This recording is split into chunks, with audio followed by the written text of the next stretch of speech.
더불어민주당 정책조정회의를 시작하겠습니다. 먼저 홍익표 원내대표의 모두 발언이 있겠습니다.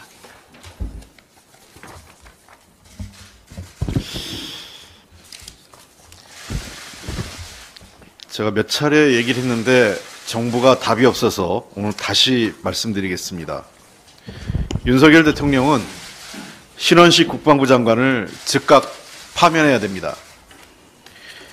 정부의 가장 기본이 되는 것은 국가의 구성 요소인 주권, 국민, 영토를 지키는 것입니다. 이것은 우리 국민 모두가 알고 있는 사실입니다. 특히 국방부 장관은 이러한 국가의 업무를 수행하는 데 있어서 가장 핵심적인 국무위원입니다. 윤석열 정부가 우리 고유 영토인 독도를 정말 분쟁 지역화하는 것을 방관할 것입니까? 이러한 행태를 보인 신원식 국방부 장관을 그대로 놔두는 것은 윤석열 대통령도 동의하는 것입니까? 교재는 문제고 국무위원회 말과 글은 문제가 되지 않는 것입니까? 신원식 국방부 장관은 이미 이완용 두둔하고 홍범도 흉상 철거 주도 등 잘못된 역사인식을 갖고 있었습니다. 또한 12.12 군사반란을 나라를 구하려고 한 것이라는 등 터무니없는 이 군인으로서의 기본이 안 돼 있는 사람입니다. 그리고 전직 대통령에 대해서도 정말 차마 입에 담을 수 없을 정도의 말을 되풀이했습니다. 최소한의 인격도 갖추지 못한 인사입니다. 이런 함량미달 인사가 일국의 국방부 장관 자리에 앉아 결국 영토를 그리고 국가안보를 위태롭게 만들고 있는 것입니다. 이미 지적된 국군 정신전력 교재는 잘못된 역사관, 정치 중립성 훼손, 구태로 돌아가는 병역 문화 등 여러 가지 문제가 있었습니다만 그로 인해서 대통령 지시로 전부 회수됐습니다. 그런데 이 내용에 특히 문제가 되는 것은 독도가 영토 분쟁 중 그리고 지도에 독도조차 표현되지 않았습니다. 우리 고유 영토이고 영유권 분쟁이 존재하지도 않는 독도를 도리어 정부가 분쟁 지역화하는 매국적 행위를 한 것입니다. 신원식 장관은 작년 3월 국회의원으로서 국회 국방위에서 한일 간의 과거사 그리고 독도 영유권 분쟁이 있는 건 사실이라고 발언하고 이와 같은 내용을 자신의 SNS에도 게시했습니다. 그리고 이 내용이 국군 정신전력 교재에 그대로 인용된 겁니다. 자신의 말과 글이 자기가 담당하고 있는, 자기가 관할하고 있는 부처의 공식 교재에 담긴 겁니다. 누구에게 책임을 묻겠습니까? 최근 외교부는 일본이 지진 발생 이후 발령한 쓰나미 주의보에 독도를 포함시킨 사안에 대해 일본에 항의하고 독도는 명백한 고유 영토라고 밝혔습니다. 도대체 외교부와 국방부 둘 중에 어느 나라가 다릅니까? 도대체 어느 입장이 정부의 공식 입장입니까? 지난번에도 말씀드렸습니다. 우리 국민이 선출한 대한민국 대통령 윤석열 대통령이 친일 논쟁, 매국 논쟁에 빠지지 않게 하기 위해서는 신원식 국방부 장관을 과감하게 파면 처리하십시오. 그것이 대한민국 대통령이라는 것을 확인해주는 제 첫 번째 행보입니다. 다시 한번 분명히 말씀드립니다. 신원식 국방부 장관 파면하십시오. 새해에도 민생 경제 어려움이 지속되는 가운데 특히 서민과 취약계층의 고통이 가중되고 있습니다. 한국은행에 따르면 저소득 다중채무 보유자인 취약차주 연체율이 2023년 3, 4분기 말 8.86%로 고소득 고신용자 연체율의 0.35%와 비교해 월등히 높습니다. 취약차주의 연간 소득 대비 이자 지급액 비율도 20.7%에 달하고 있습니다. 대부업체의 연체율도 1년 사이 2배 가까이 증가했습니다. 특히 눈물 나는 것은 서민금융진흥원이 어려운 취약계층에게 작년 3월부터 최초 50만 원, 최대 100만 원까지 빌려주고 있는 긴급 생계비 대출 연체율입니다. 50만 원 대출을 받았을 때 적용되는 기본금리 15.9%로 계산하면 월 이자는 약 6천 원. 그런데 이자 6천 원이 없어 현재 연체한 비율이 전체 이용자 13만 2천 명 중에 10.9%, 특히 20대 연체율은 16.1%로 가장 높고 30대도 13.2%의 연체율을 보이고 있습니다. 급전이 필요한 서민과 취약계층은 20%에 달하는 고금리 대출에 무방비 노출돼 있습니다. 작년 3분기 기준 5대 저축은행의 300만 원 이하 단기 소액 신용대출 규모는 6,877억 원으로 전분기보다 757억 원이 늘었고 2022년 말보다는 1,217억 원이 증가한 것입니다. 중저신용자 적용하는 평균금리가 16.9%에 달하는 신용카드사 카드론 대출의 경우 2023년 11월 말 현재 대출 잔액이 35조 9,609억 원에 달하고 있습니다. 이보다 더 높은 수수료를 물면서 카드 결제 금액을 이월시키는 리볼빙 잔액은 7조 5,120억 원으로 관련 공시가 시작된 이후 최대치로 빚이 눈덩이처럼 불어난 것입니다. 카드론을 못 갚고 다시 대출을 받아 돌려막기 하는 카드론 대환대출도 1조 5,960억 원으로 연중 최고치를 기록했습니다. 2022년 말과 비교할 때 5천억 원 이상 급증한 것으로 현재 이 가계부채 상황이 악화된 것을 상징적으로 보여주고 있습니다. 금융당국은 2022년 8월 리볼빙이 증가하고 있다면서 설명 업무 강화, 수수료율 인하를 추진하겠다고 발표했습니다. 그러나 리볼빙을 비롯한 서민 취약계층 대상 대출은 역대급으로 증가하고 금융당국은 아무 대책 없이 서민과 취약계층을 벼랑으로 몰아넣고는 최근 남일 보듯 리볼빙 이용에 주의하라는 소비자 경보만을 발령하고 있습니다. 서민 취약계층 등 가계부채 문제와 관련해 이자부담 경감, 채무조정 등 실질적 대책은 민주당만이 아닌 한국은행과 국회 입법조사처 등 관련 기관과 전문가들이 반복해서 강조하고 촉구해온 것입니다. 그러나 정부는 손을 놓은 채 무능과 무책임으로 일관하면서 국민의 삶을 낭떠러지로 몰아 빚으로 빚을 갚으라는 악순환만 유도하고 있습니다. 카드론과 리볼빙 등의 높은 금리 수수료 수입을 얻는 카드사들도 제대로 된 정보를 제공하지 않고 차주의 상환 능력 고려하지 않은 채 대출 남발로 이득을 얻었다는 책임에서 자유롭지 않습니다.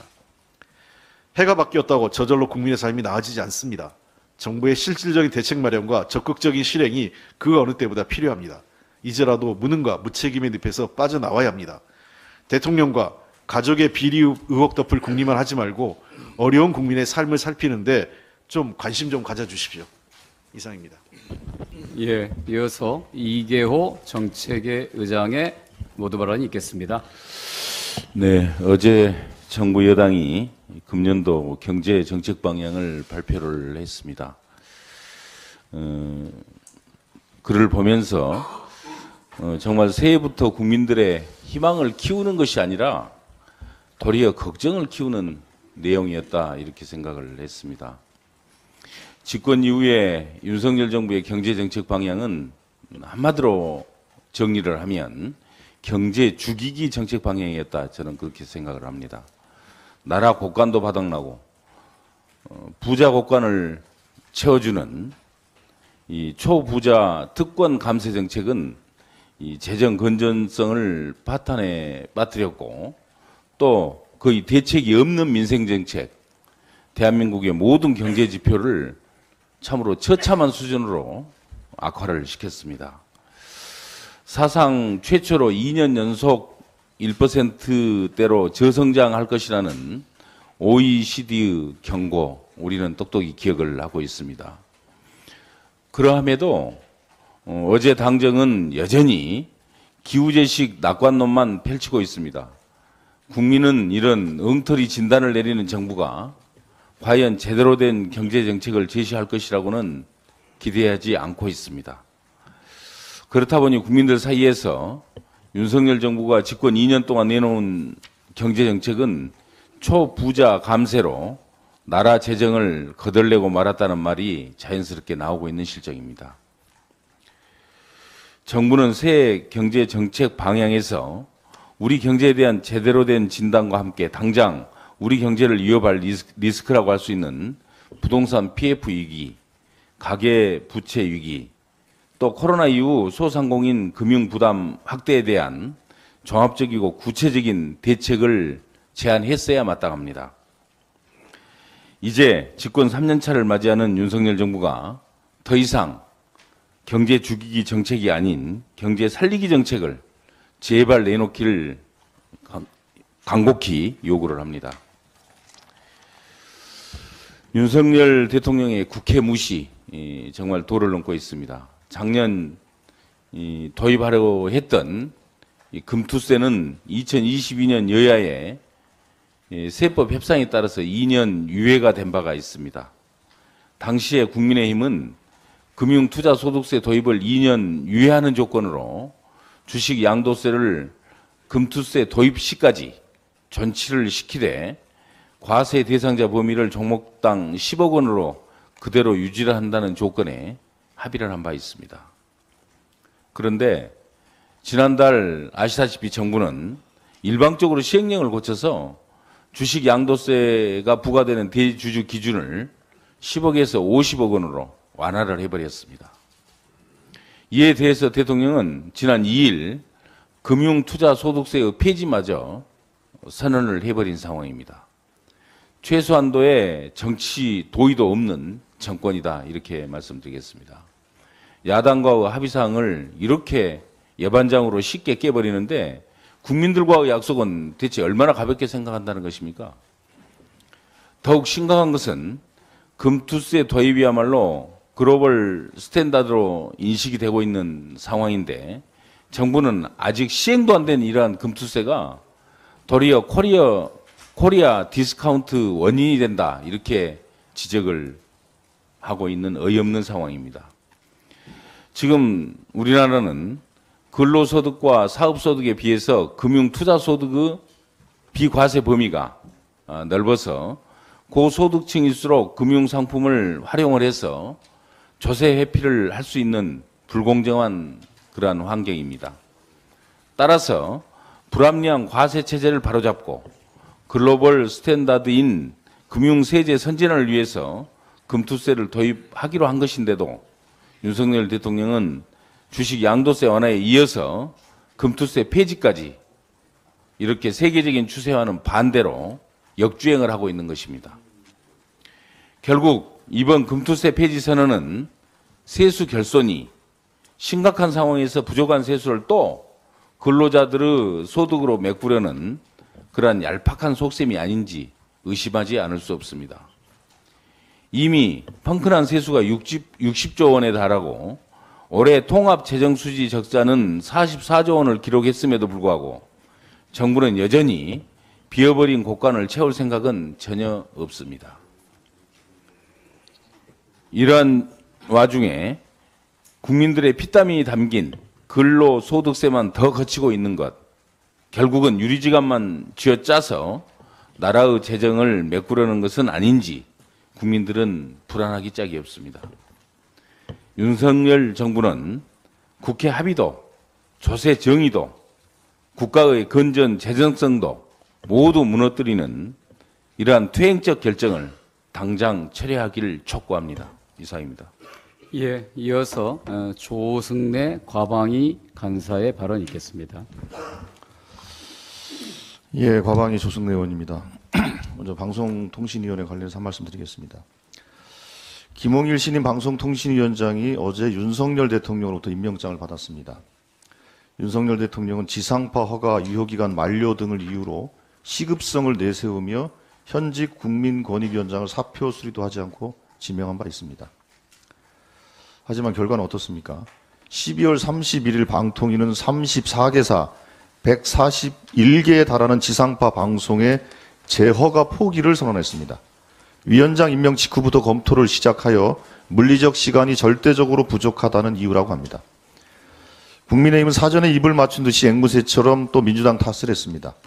국민의힘 주장대로라면 그동안 이상인 직무대행은 직무는 보지 않고 간판만 대행했단 말입니까? 국민의힘은 궤변과 가짜뉴스로 여론을 어지럽힐 시간에 유례없는 지상파 무허가 상황을 초래한 방통위 사무처장과 담당 국과장부터 점검하는 것이 책임 있는 여당의 자세일 것입니다. 방송통신 분야에서 벌어지고 있는 논란의 핵심은 5인 합의제로 구성 운영되던 방송통신위원회가 윤석열 정권 들어 2인 체제로 운영되고 있다는 점입니다. 5인의 방통위원은 여권 3인, 야당 2인 추천으로 여야가 협치하고 형식적으로도 대통령이 2인, 국회가 3인을 추천해 행정부와 입법부가 분권하는 구조입니다. 방통위를 만들었던 이명박 정권마저 방송의 독립성과 중립성, 공공성을 보장하기 위해 최소한의 장치를 두었던 것입니다. 2인 체제 방통위가 내리는 결정은 그 자체로 위법 논란을 내포하고 있습니다.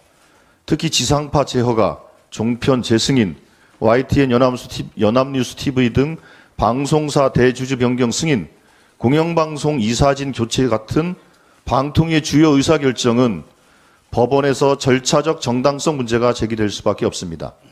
최근 서울고등법원 판결에서 2인 체제의 문제점을 지적한 것도 같은 맥락입니다. 2인 체제 방통위의 지상파 제어가는 위법 시비가 붙을 수 있고 위원장의 위법 행위는 또다시 탄핵 사유가 될 수 있습니다. 그래서 더불어민주당은 위원회 개의 요건을 최소 3인으로 명문화하는 방통위 설치법 처리를 요구했습니다. 하지만 여당 국민의힘은 처리는 뒷전이고 논의조차 못하게 법안 상정을 막고 있습니다. 물론 이유도 분명하지 않습니다.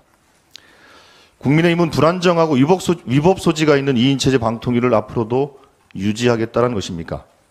절차적 정당성도 없고 편향적이고 일방적인 결정을 내리는 방송통신위원회를 방송장악수단으로 계속 이용하겠다는 것입니까? 떳떳하다면 국민 앞에 솔직히 고백하기 바랍니다. 국회, 대법원, 헌법재판소처럼 의결 절차를 둔 기관은 모두 개의 요건을 정하고 있는데 방통위만 없습니다. 국민의힘에 다시 요구합니다. 방통위 정상화를 위한 방통위 설치법 처리에 협조하기 바랍니다. 민주당이 요구하는 방통위 설치법은 특정 진영이나 정당에 유리한 법도 아닙니다.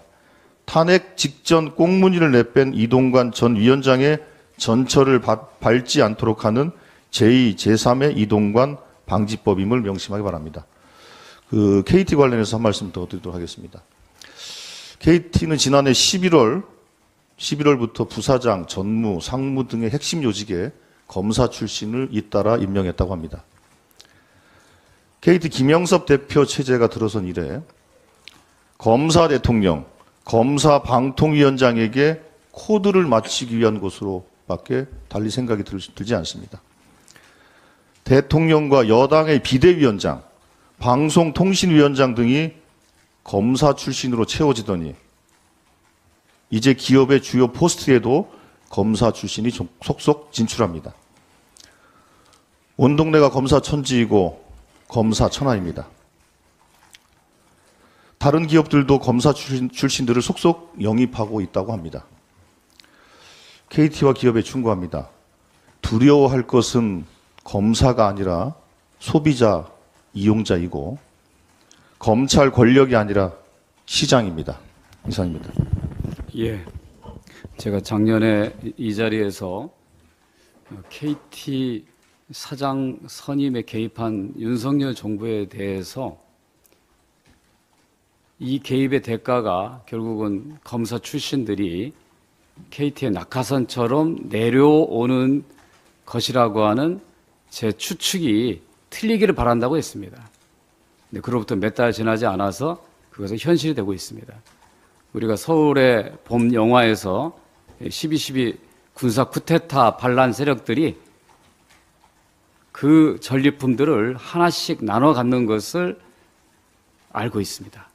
이번 윤석열 검찰 정권 하에서도 그들의 전리품이 이렇게 나눠지고 있다고 하는 것을 우리는 명백하게 경고해야 합니다. 이어서 이용빈 부대표님께서 발언하시겠습니다.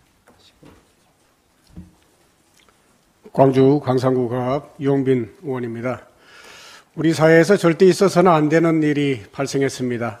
이재명 당대표 테러 사건이 발생하면서 모든 일정을 취소하고 서울대병원으로 서둘러 달려왔습니다. 생명을 다루는 의사이기에 앞서서 한 사람의 당원, 국민으로서 당대표의 위중한 상황에 많은 걱정이 앞섰기 때문입니다.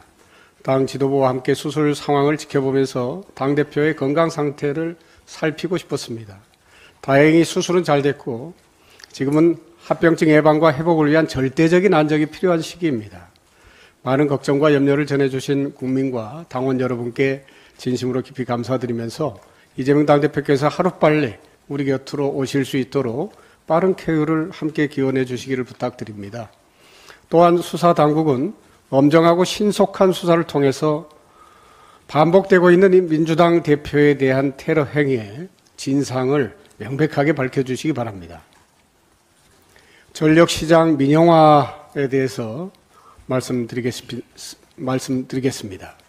김동철 한전 사장이 신년사를 통해서 민영화한 이탈리아처럼 공기업의 틀을 벗어나겠다며 한전의 민영화를 선언했습니다. 윤석열 정권이 새해 벽두부터 민생은 외면한 채 오로지 대기업 배불리기에만 몰두하고 있다는 것을 만천하에 선언한 것입니다. 고환율, 고유가, 고금리로 한껏 움츠러든 우리 서민들의 삶이 올겨울 경제 한파에 또다시 바짝 얼어붙고 있는데 더 깊은 수렁 속으로 밀어넣겠다는 의도로밖에 볼 수 없습니다. 미국, 영국 그리고 일본의 사례를 보더라도 전력산업의 시장화와 민영화는 세계적으로도 이미 실패한 정책임이 드러났습니다. 1990년대 민영화를 시작한 영국의 경우에는 1메가와트당 76.17파운드였던 전력 요금이 지난 2021년 10월에는 247.36파운드를 기록한 것을 시작으로 1년 후에는 최대 9배 가까이 전기요금이 폭등했습니다. 이 때문에 영국은 2022년 10월까지 전체 2,800만 가구 중에 30% 이상인 820만 가구가 이른바 에너지 빈곤 상태에 놓여 있습니다. 2002년부터 민영화를 진행한 미국 텍사스주의 경우는 대규모 정전 사태 당시에 시간당 전기요금을 1메가와트당 50달러에서 9,000달러로 올리면서 방 3개짜리 가정집에 사는 사람이 1만 달러라는 전기요금 폭탄을 맞기도 했습니다. 2016년 전기 소매 판매를 민간에 개방했던 일본의 경우도 400여 개 기업이 사업자로 등록하고 300만에 가까운 가구가 새로운 전력 회사로 변경했으나 유가 상승으로 요금이 급증하면서 결국 민영화 이전에 비해 4배 이상의 전기요금이 올랐던 적이 있습니다. 이렇게 전력산업의 민영화는 기하급수적으로 전기요금이 오르게 되는 재앙을 불러오는 것입니다. 공적 주체인 한전이 전담해오던 전력산업을 재벌 대기업에 열어준다는 것은 우리나라의 전력산업을 통째로 시장에 넘겨주겠다는 선언입니다. 재벌 대기업에 의해 공공재인 전력산업이 이윤을 위한 수단으로 전락하게 된다면 대한민국 전력산업의 공공성은 철저하게 파괴되고 그 피해가 고스란히 국민들께 전가될 수밖에 없습니다. 재벌 대기업이 웃고 있을 때 우리 서민들은 피눈물을 흘리게 될 것입니다. 한전 민영화는 적자 해소라고 하는 명분을 내세운 윤석열 정권의 꼼수에 불과합니다. 재벌 대기업이 그동안에 침 흘려왔던 전력산업 진출을 위한 민영화의 포문을 다시 열려는 포석에 불과합니다. 윤석열 정권에 강력하게 요구합니다. 국민의 혈세로 기업의 배만 불리겠다는 행위를 당장 중단하십시오.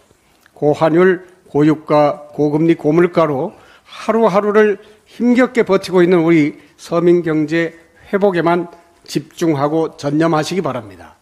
이상입니다. 예, 이어서 주철현 부대표의 발언이 있겠습니다. 네, 민주당 인권위원장 주철현 의원입니다. 경찰 수사를 받던 이성균 씨가 지난주에 스스로 생을 마감했습니다. 예, 민주당 인권위원회와 인권연대는 공동으로 수사 중 피조사자 자살 방지를 위한 긴급 토론회를 열었습니다. 윤석열 정부 경찰은 이성균 씨를 소환할 때마다 포토라인에 세워서 카메라 세례와 질문을 받게 했고 검증되지 않은 조사 내용을 언론에 흘렸으며 언론들은 앞다퉈 대대적으로 보도를 했습니다.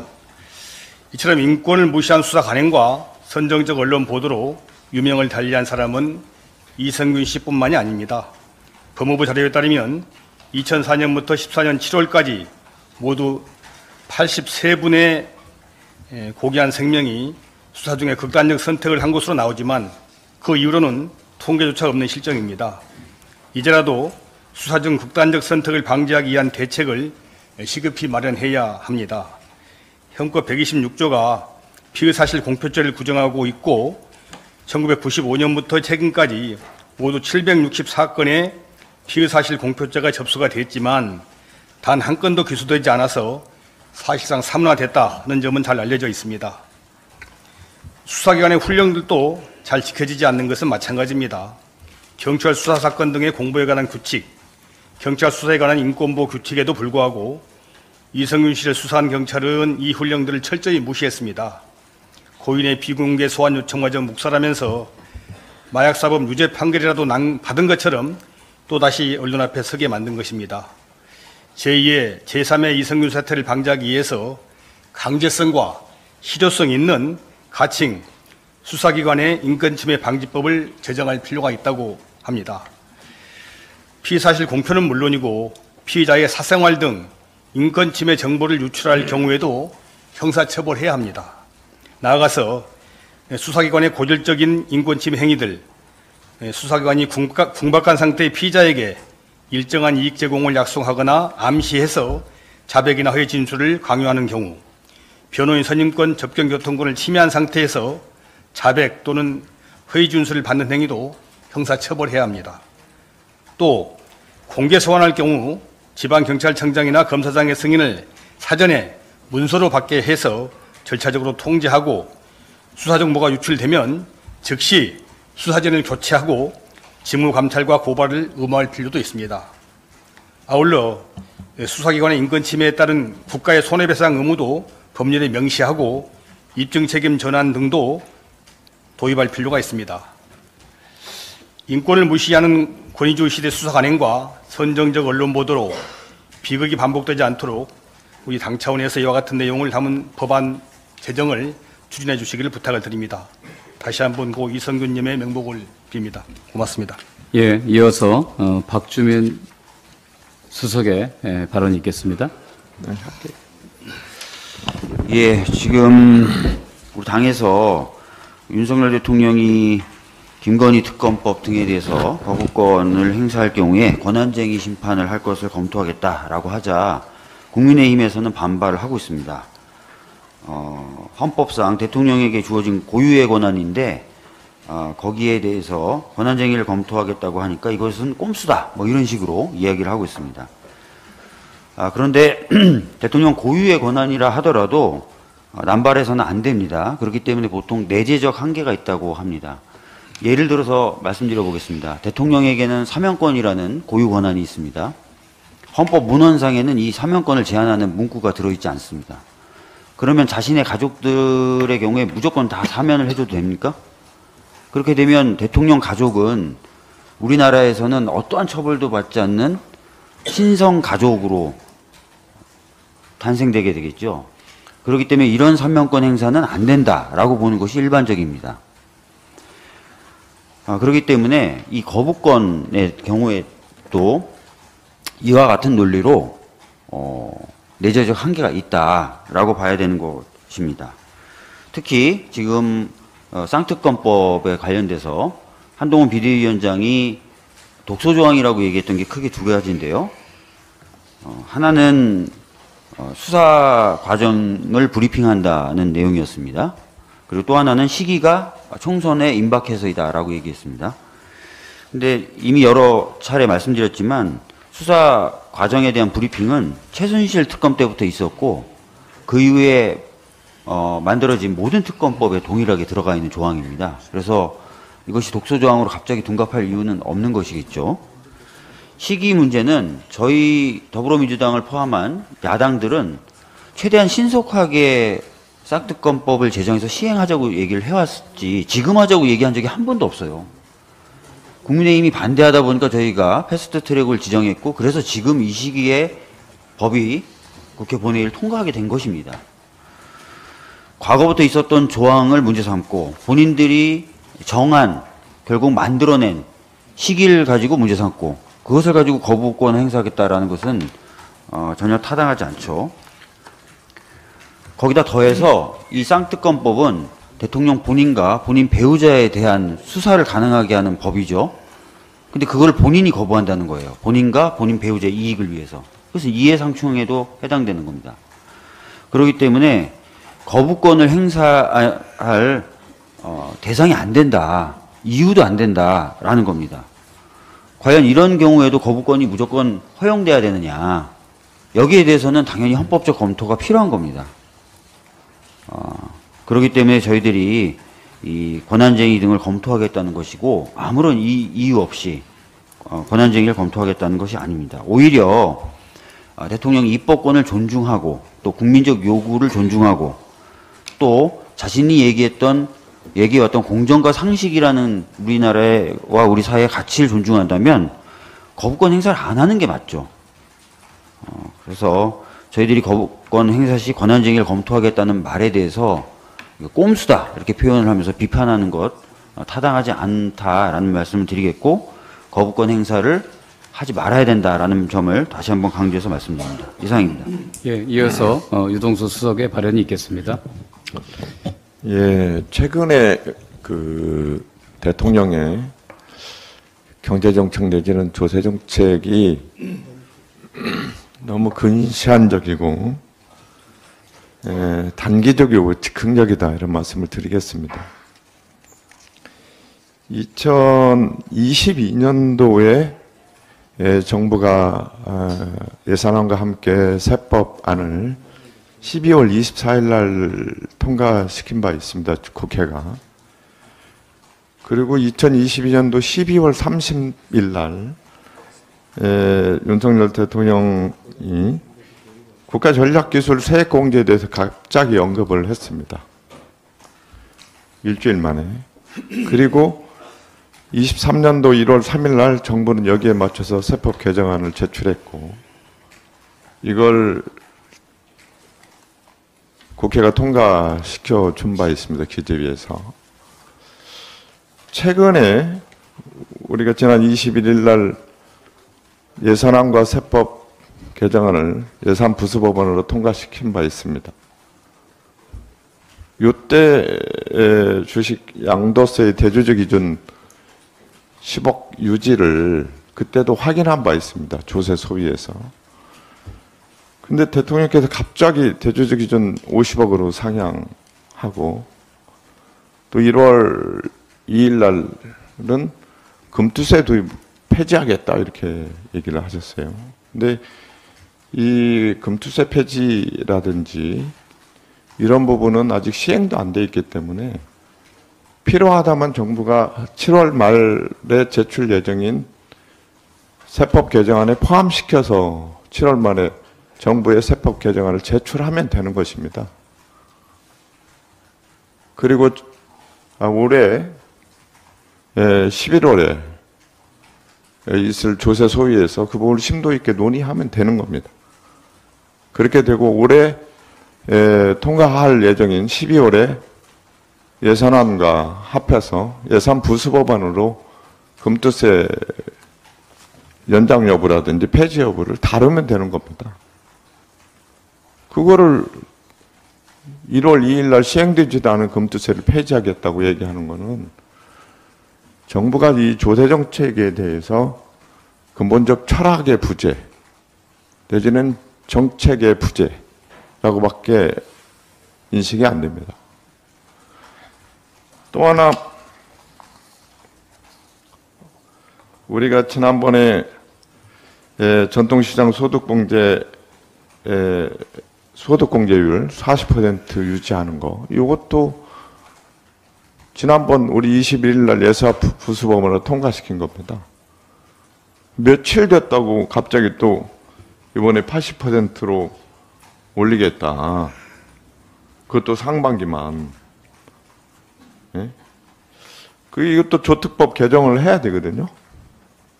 그 정부가 제출하는 세법 개정안이라는 게 도대체 얼마나 고민하고 만들어서 세법 개정안을 제출하는지 심히 의심스럽습니다.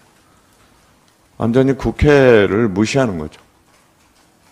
어린애 같은 생각이 듭니다. 7월 달에 정부 세법 개정안을 제출할 때는 이런 고민들 다 담아서 제출하는 겁니다. 그 사이에 뭐 코로나라든지 IMF라든지 굉장히 국민들이 인식할 때 사정이 변경된다든지 그런 정도 천재지변이 난다든지 이런 거에 맞춰서 세법 개정안이 새롭게 된다면은 충분히 국회도 이해할 수가 있는데 아무런 사정 변경이 없는데 정부 세법 개정안을 통과시킨 지 며칠 만에 또 새로운 세법 개정안을 들고 나오는 거는 세법에 대한 조세 정책에 대한 정부 철학의 부재다, 정책의 부재다 이렇게밖에 인식이 안 됩니다. 그래서 이렇게 근시안적으로 정책을 발표하는 것은 조세 정책의 근간을 흔드는 거다. 예, 오히려 총선용으로 남발하는 것이 아니냐 이런 의심밖에 들지 않습니다. 그래서 민생을 위한 조세 정책, 경제 정책을 펴시기를 부탁드리겠습니다. 이상입니다. 예, 조금 시간이 좀 넘었습니다만 마지막으로 제가 좀 말씀을 좀 드리겠습니다. 이재명 대표에 대한 테러는 증오 정치의 산물입니다. 왜 우리 사회에 혐오와 증오가 넘치게 되었을까요? 저는 윤석열 정부의 과도한 이념 정치와 편가르기가 그 원인 중 하나로 봅니다. 선과 악의 대결 구도를 만들고 상대에게 악인의 낙인을 찍은 후 혐오가 생기며 모든 권력을 동원하여 제거에 나서면서 증오는 자라서 결국 폭력이 됩니다. 윤석열 대통령은 지난해 연설에서 반국가 세력으로 민주당을 지칭했습니다. 올해 신년사에서는 용어를 친화시켜서 이권과 이념 카르텔 혁파라고 했지만 역시 대상은 민주당입니다. 한동훈 위원장도 동료 시민을 내세우지만 여의도 정치 시작 첫 언어는 운동권 정치 청산이었고 결국 민주당 척결이 목표라는 것을 숨기지 않습니다. 이재명 대표에 대한 테러 발생 후 윤석열 대통령은 테러는 자유민주주의의 적, 한동훈 위원장은 국힘은 피해자 편이라고 했지만 테러의 원인에 대한 고민은 없어 보입니다. 테러의 배경이 야당 대표를 범죄자로 몰아 제거하려고 하고 야당의 몰락을 바라는 바로 자신들일 수도 있다는 것을 깨닫지 못할 것입니다. 한동훈 위원장은 동료 시민을 얘기하지만 운동권은 척결 대상, 야당은 굴복 대상, 야당 지도자는 제거 대상일 뿐입니다. 이러한 인식이 달라지지 않는 한 한동훈 위원장은 슈트발 잘 받는 날씬한 윤석열에 불과할 것입니다. 우리의 과제는 증오와 광기, 테러와 폭력 등 민주주의의 위기에 어떻게 대응할 것인가입니다. 증오와 극단에서 벗어나기 위해서는 상대와 싸워서 이기는 기획된 정치에서 해결하는 정치로 바꿔야 합니다. 민주당도 돌아볼 것은 돌아보고 반성할 것은 반성하겠습니다. 이재명 대표의 빠른 쾌유를 기원합니다.